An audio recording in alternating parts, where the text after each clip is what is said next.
আমার কাছে পার্সোনালি মনে হয় যে হাথুরুসিং সিংকে নিয়ে বিসিবির ক্রিকেট বোর্ডের ভাবা উচিত। আমরা টি-20 ফরম্যাটটা আসলে আমরা ধারাবাহিক কখনোই ছিলাম না। আসলে আমাদের দেশে একটা প্রবলেম আছে, কেউ যদি টি-20তে ভালো খেলে তাকে টেস্টে ঢুকাই দেয় আর কি। পার্শ্ববর্তী দেশ ইন্ডিয়া পাকিস্তান এদেরকেও মাঝে মধ্যে আমরা ফলো করতে পারি। হাথুরুসিং সিংয়ের উনি তো আসলে আমরা এর আগেও একবার কোচিংয়ে ছিল, আমি ওই সময় তার সাথে আমি অনেক বছর ছিলাম, তার শেষ পর্যন্তই আমি ছিলাম। তো আমি রিসেন্টলি তাকে আমি আর পাইনি, বাট আমার কাছে মনে হচ্ছে সে ভালো করেছে, তার ব্যাক হিস্ট্রি অনেক ভালো, অনেক সাকসেসফুল কোচ একজন, ঠিক আছে। তো আমার কাছে পার্সোনালি মনে হয় যে বর্তমানে উনি যে টি-20 বিশ্বকাপে ওনার কিছু মিসিং ছিল, কিছু গেম প্ল্যানিং মিসিং ছিল। এটা শুধু আমি না, এটা হয়তো অনেক বড় বড় ক্রিকেটাররাও বলেছে, প্লাস হচ্ছে অনেক বড় বড় কোচরাও বলেছে যে, এবং আমার পার্সোনাল মতামত যে আমার কাছে মনে হয় লাস্ট ম্যাচটা বিশেষ করে ওনার গেম প্ল্যানিং ভুল ছিল না। এখন আসলে আমার কাছে মনে হয় না, একটা কোচ বারবার তাকে আমরা রিকোয়েস্ট করে এই দেশে নিয়ে আসছি আবার। আমার কাছে পার্সোনালি মনে হয় যে হাথুরুসিং সিংকে নিয়ে বিসিবির ক্রিকেট বোর্ডের ভাবা উচিত। আপনি আমাদের পার্শ্ববর্তী দেশ ইন্ডিয়াকে দেখেন, ইন্ডিয়া রাহুল দ্রাবিড় হয়, ওদের কিন্তু ওদের হেড কোচগুলো সব নিজে ঘুরাই কিন্তু সব বড় বড় ক্রিকেটারদের ওরা নিয়ে আসে। বাট আমাদের দেশে হয়তো অত বড় বড় ক্রিকেটার তৈরি হয় নাই, বাট আমাদের দেশে যারা অনেক ভালো ভালো কোচ আছে তাদেরকে নিয়ে অনেক চিন্তা করতে পারে। রিসেন্টলি হয়তো 2-3 জনকে তার বিসিবি অ্যাড করছে, বাট তারপরও আরও কয়েকজন কোচ আছে, ভালো কোচ এবং পরীক্ষিত কোচ, ডোমেস্টিকে বিপিএলে তারা সাকসেসফুল, তাদেরকে নিয়েও চিন্তা করতে পারে।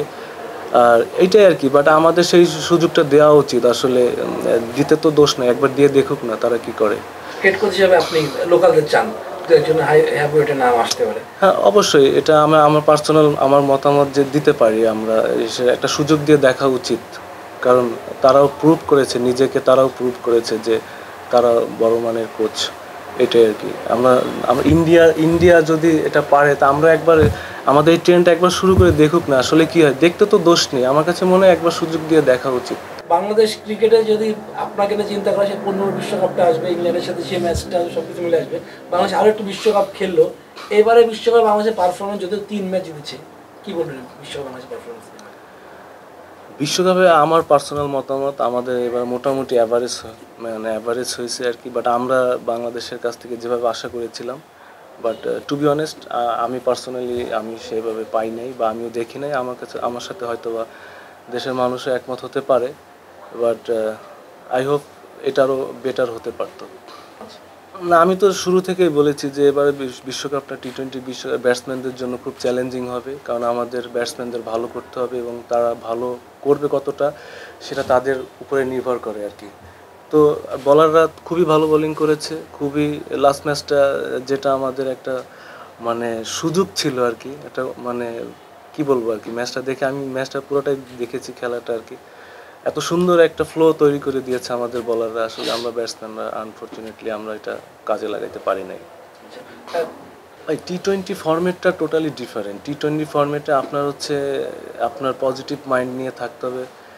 আর এখন আগের সেই ক্রিকেট নাই যে আপনার ডিফেন্সিভ মাইন্ড থাকবে বা একটু ব্যাকআপ মাইন্ড নিয়ে আপনি মাঠে যাবেন, এই ধরনের এখন ওই ক্রিকেটটা এখন ওয়ার্ল্ড ক্রিকেটে খেলে না কেউ। এখন আপনি আফগানিস্তানকে দেখেন, আফগানিস্তান কি ছিল, এখন ওরা কিভাবে ক্রিকেট খেলে, ওরা কিন্তু পজিটিভ খেলে এবং শুরু থেকেই ওরা পজিটিভ মাইন্ডেই থাকে আর কি। তো আমরা টি-20 ফরম্যাটটা আসলে আমরা ধারাবাহিক কখনোই ছিলাম না। তো যেটা আমাদের এই ফরম্যাটটা আমাদের আরও মনোযোগী হওয়া উচিত। আমার কাছে মনে হয় পার্সোনালি তিনটা ফরম্যাটের প্লেয়ার চুজ করে রাখা উচিত যে কারা কোন ফরম্যাটটা খেলবে। আসলে আমাদের দেশে একটা প্রবলেম আছে, যে প্রবলেমটা আমি 12-13 বছর ধরে দেখেছি যে কেউ যদি টি-20তে ভালো খেলে তাকে টেস্টে ঢুকাই দেয় আর কি। তো এটা সম্পূর্ণ আসলে একটা রং ডিসিশন, যেটা শুরু থেকেই হয়ে আসতেছে, এখনও হচ্ছে এবং আমার কাছে মনে হয় এটা ভবিষ্যতেও হবে। তো আমাদের আসলে এই ফরম্যাটটা থেকে আমাদের বেরোতে হবে। আমাদের পার্শ্ববর্তী দেশ ইন্ডিয়া পাকিস্তান এদেরকেও মাঝে মধ্যে আমরা ফলো করতে পারি। তো আসলে এটা আমাদের হয়তো সিলেকশনের প্রবলেম না। আফগানিস্তান আসলে এটা তো সবাই আমরা দেখি, নিজের চোখের সামনেই আমরা দেখি যে আফগানিস্তান আসলে বিশেষ করে টি-20 ফরম্যাটটা ওরা এতভাবে সুন্দর, এতভাবে ডমিনেট করে খেলতেছে যে ওয়ার্ল্ড ক্রিকেটে বড় বড় অস্ট্রেলিয়াকে ওরা হারাই দিচ্ছে এবার টি-20 বিশ্বকাপে। আসলে ওরা অনেক ইমপ্রুভ করছে এবং ওদের টিমে অনেক ভালো ভালো ক্রিকেটাররা আছে যারা টি-20 সারা বিশ্বে বড় বড় লিগ খেলে। ওরা অনেক এক্সপিরিয়েন্স ওরা অনেক হয়েছে, বাট আমাদের হয়তো বা রিসেন্টলি অনেক প্লেয়ার, আগে সাকিব ভাই খেলছে, প্লাস হচ্ছে তামিম ভাইও মনে হয় বাইরে অনেকটা লিগ খেলছে, তারপর অনেকেই খেলছে, বাট ওদের টিমের দেখবেন অনেক প্লেয়াররা কিন্তু মানে কন্টিনিউ লিগ খেলে আর কি। তো ওরা আসলে বাইরের লিগগুলো খেলে ওরা অনেক এক্সপিরিয়েন্স গ্যাদার করছে আর কি, আর ওরা আসলে পজিটিভ মাইন্ড নিয়ে ক্রিকেট খেলে। তো আমাদের আসলে অনেক কিছু টি-20, বিশেষ করে টি-20 ফর্মেটটা আমাদের অনেক কিছু শেখার আছে, ঠিক আছে। অনেক অনেক টিমের কাছ থেকে অনেক কিছু শেখা যায় আর কি। তো আমার কাছে মনে হয় আফগানিস্তানের কাছ থেকে আমাদের টি-20 ফর্মেটটাও কিছু শেখার আছে, ঠিক আছে। ওরা যেভাবে ক্রিকেট খেলছে লাস্ট কয়েক বছর ধরে খেলে, তো এইটাই আর কি। আর আমরা বরাবরই ওয়ানডে ক্রিকেটটা আমরা শুরু থেকেই 2008 সাল থেকেই আমরা খুব ভালো খেলি। এই ফর্মেটটা নিয়ে আসলে বলার কিছু নাই, এই ফর্মেটটা আমাদের খুব পছন্দের একটা ফর্মেট এবং অনেক সাকসেস এই ফর্মেটটা আর কি। এইটাই আর কি, নর্মালি আর কিছু না।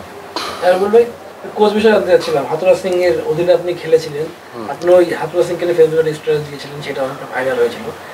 আপনি তার অধীনে খেলেছেন, তাকে কোচ হিসেবে কেমন মনে হয়, আর তিনি বাংলাদেশে বর্তমান প্রেক্ষাপটে কোচ হিসেবে কোচিং করার জন্য কতটা যোগ্য মনে হয় আপনার কাছে? টেস্টেও অবসর নিয়েছেন, ওয়ানডে টি-20 যদি ন্যাশনাল টিমে নেই, বাইরে আছেন, খেলাটা কতদিন চালিয়ে যাবেন, মানে খেলাটা নিয়ে কী চিন্তা ভাবনা আছে? ন্যাশনাল টিমে আবার ফেরার স্বপ্ন দেখেন কিনা? কারণ একজন বর্তমান সময় পেসারদের কিন্তু সোনালি সময় যাচ্ছে। না, খেলাধুলা করতেছি, ইনশাল্লাহ খেলবো, আর অনেক দিন খেলবো, যতদিন আমার ফিটনেস ভালো থাকে আমি খেলতে থাকবো। আর ন্যাশনাল টিমের স্বপ্ন কে না দেখবে? আমি তো তার 13 বছর আমি দেশকে সার্ভিস দিয়েছি, যতটুকু আমি চেষ্টা করেছি। আমি যখনই মাঠে নামি আমার বেস্টটাই আমি মাঠে দিয়েছি। হয়তোবা কিছু সময় সাকসেস হয়নি, আবার কিছু সময় সাকসেস হয়েছি, বাট আমি আমার নিজের কাছে আমি বলতে পারি যে আমি যখনই মাঠে নামছি আমি আমার বেস্ট এফোর্টটাই মাঠে দিয়েছি। অবশ্যই স্বপ্ন দেখি এখন আসলে ন্যাশনাল টিমের কম্পিটিশন অনেক অনেক বেশি। আর এখন যারা রিসেন্টলি খেলতেছে সবাই চ্যাম্পিয়ন বলার, সবাই ভালো করতেছে, এবং আমি তাদের জন্য সবসময় আমার দোয়া আছে। এখন পেস ইউনিটটা কেমন দেখেন? মানে বিশেষ করে তাসকিন, মোস্তাফিজ, শরীফুল, তানজিম সাকিব, এই পেস ইউনিটটা কি আপনার কি বলবেন? আমার কাছে মনে হয় এই পেস বোলিং যে সাইডটা আমার কাছে মনে হয় সেরা সাইড। আর তারা সবাই প্রুভ করছে, ডোমেস্টিকেও তারা প্রুভ করে, প্লাস হচ্ছে ইন্টারন্যাশনাল ক্রিকেটও প্রুভ করে। আপনি দেখেন শরীফুলের মতো পেস বোলার লাস্ট 1-1.5 বছর 2 বছরের মতো ও ন্যাশনাল টিমে কন্টিনিউ ম্যাচ খেলেছে, বাট ও আনফর্চুনেটলি টিম কম্বিনেশনের কারণে ও কিন্তু আবার টি-20 বিশ্বকাপে ম্যাচ খেলতে পারে নাই, বাট ভেরি আনলাকি। বাট ওর অপরিবর্তিতে যারা খেলেছে তারা কিন্তু খুব ভালো বোলিং করেছে। তানজিম সাকিব ভালো বোলিং করেছে, তারপর তাসকিনও ভালো খেলেছে, মোস্তাফিজ তো খুব ভালো খেলেছে, বাট সবাই আসলে প্রুভ করেছে। এবার আমাদের পেস বোলিং সাইডটা আসলে খুবই ভালো একটা সাইড। আমার কাছে মনে হয় এদেরকে খুব যদি প্রপার ফিটনেসের কাজগুলো যদি ঠিকঠাক রাখে, আমার মতে এই সাইডটা অনেক দিন দেশকে সার্ভিস দিতে পারবে। 2015 ওয়ার্ল্ড কাপ আপনার ইংল্যান্ডের সাথে সেই ম্যাচে বোলিং করলেন, যখন বোলিং এসেছিলেন তখন সিনিয়র আপনাকে কি বলেছিল? ম্যাচ জয়ের পরে কে কি বলেছিল? টিম থেকে শুরু করে পুরো বাংলাদেশ তো আনন্দ করছিল, উচ্ছ্বাস করছিল। না, এটা তো আসলে অনেক আগের কথা, আসলে মানুষ তো এগুলো ভুলে যায়, ঠিক আছে। এটা আর নতুন করে বলার কিছু নাই।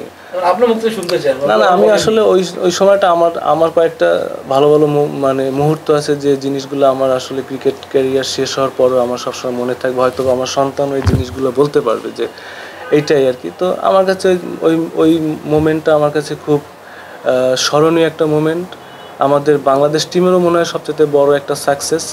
তো এইটাই আর কি। আর ওইখানে সাকিব ভাইও ছিল, মাশরাফি ভাইও ছিল। মাশরাফি ভাই আমাকে বলটা হাতে দিছে, কি বলেছে? হ্যাঁ, বলটা হাতে দিয়ে মাশরাফি ভাই নর্মালি যে অ্যাজ ইউজুয়াল যে কথা বলে সেইটাই বলেছে আর কি, তোর ফিল্ড প্লেসিংটা কী হবে এইটা আর কি, এইটাই বলছে আর কি। আমি আমার যে ফিল্ড প্লেসিং যেটা ছিল ওইটা আমি আমার মতো ভাইকে বলছি, আর এইটাই। আর সাকিব ভাই উনি আমাকে এসে একটা মানে আমার গায়ে একটা ক্লাব দিয়ে বললো যে তোরা এই একটা সুযোগ দেশকে কিছু দেখানোর, এইটা আর কি। বাট এই জিনিসগুলোই ওই সময়টা হয়েছে আর কি। বাট আমি চেষ্টা করেছি, উপরাল্লাহ আমার উপরে সহায় ছিলেন, ইনশাল্লাহ আমরা ভালো একটা রেজাল্ট আমরা এনে দিতে পেরেছি বাংলাদেশকে। সাকিব ভাইয়ের কারণেই তো আসলে এই শোরুমটা আমার দিতে পেরেছি, কারণ সে আমাদের আমার ব্র্যান্ড অ্যাম্বাসেডর। তো সে শুরু থেকেই সে আমাকে হেল্প করেছে, আর উদ্বোধনের সময় তো সে ছিলেনই। আর স্বাভাবিক মাঝে মধ্যে ভাইয়ের সাথে আমার কথা হয়, সে আমাকে বলে বিজনেসের কী অবস্থা, এটা প্রফিট কেমন, বা এটার মানে বর্তমান পরিস্থিতি কেমন, সেল কেমন হচ্ছে, এইগুলো আর কি। নর্মালি যে কথাবার্তাগুলো হয় বিজনেস নিয়ে, এইটাই আর কি নর্মালি। খেলাধুলা ছাড়ার পরে কোচিংয়ে আসার কোনো আগ্রহ আছে কিনা, মানে ব্যবসা তো করছেন তার সঙ্গে কোচিং আসবেন না? না, আপাতত এখনও এইগুলো নিয়ে চিন্তা করতেছি না। তো আমি ইনশাল্লাহ বিজনেস তো পাশাপাশি মানে ক্রিকেটটাকেও খেলতেছি, প্লাস হচ্ছে বিজনেসটা পাশাপাশি করতেছি। তো ইনশাল্লাহ আরও অনেক বছর ক্রিকেট খেলবো যতদিন ফিটনেসটা ভালো থাকে, তারপরে ইনশাল্লাহ দেখা যাবে কি হয়। আসলে সময়ের সাথে সাথে এইগুলো সব কিছু চলে আসবে। আপনার ছেলে কি খেলাধুলার কোনো আগ্রহ আছে? আমার ছেলে খেলাধুলার প্রতি আগ্রহ আছে, আমি দেখি ও ক্রিকেট বল নিয়ে অনেক করে আর কি। আর এইটা তো আসলে একটা না, কিন্তু তারপরও আরেকটু বড় হলে ওরা মাঠে টাঠে নিয়ে যাবো আর কি, তখন বুঝতে পারবো যে ও ক্রিকেট বা ও কোন খেলাধুলার প্রতি ও ইন্টারেস্টেড, তখন আসলে সময়ের সাথে এটা বোঝা যাবে আর কি। না, এই ধরনের টুর্নামেন্টগুলো খেললে আমাদের আসলে যারা এখন বর্তমানে যারা এই তহিদ হৃদয়, তারপর এই তাসকিনও খেলতেছে, প্লাস হচ্ছে শরীফুল গেছে, বাট আমাদের ওদের জন্য অনেক, আমার কাছে মনে হয় এক্সপিরিয়েন্স অনেক গ্যাদার করবে আর কি।